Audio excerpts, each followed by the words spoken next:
Sabi ko, ba't di mo sinabi yung gano'n? Ako naman na bawal yun sabihin yung totoo eh. Parang Kasi sinabi mo pa rin agad eh. pag parang guys, si Jomari dahil si Ernesto. Kaya nga, sagot ko parang ganyan lang dahil. Sige, kumukulong mo ako. Medyo siya pa kasi. Siyempre, jowa ko sa kanya. Tapos may respeto ko. Medyo, kasi niya sa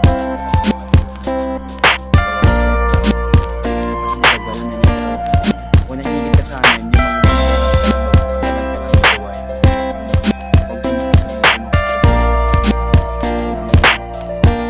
yun.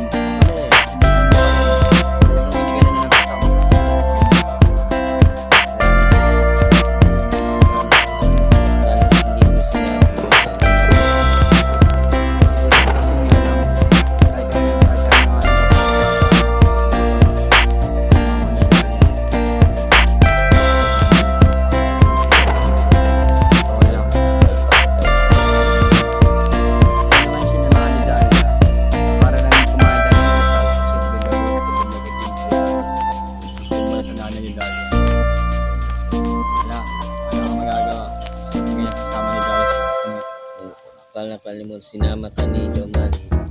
Inayin ko mag-inasal. Kumayag ka dyan. Tapos itong gagawin ni Jomari.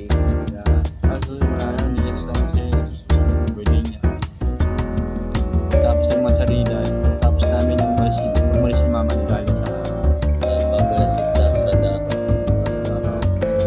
kasi mahilig ko sila mga sila mag-iis nila sa birthday ni Dalia. Pagkatapos birthday ni Dala sa dako. Uwi niya kasi celebrate kami naman mansari namin ni Dalia.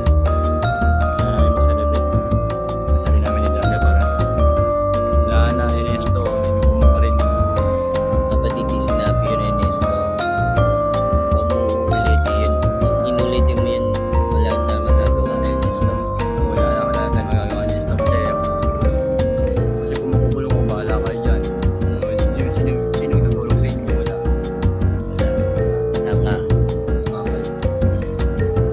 Dapat hindi sinumbong sa nanay ni Dalia. Dapat hindi sinabi yun. Kaya nga, dapat hindi na sinabi sa ganyan mga kaya sumbong pa rin magsusumbong. Ay naku Ernesto, kung ako sa'yo, huwag nung sabihin sa nanay ni Dalia. Pag Kaya nga sinabi na nila yung mama ni Dalia na daw siya, sabi daw ni Dalia. O di wala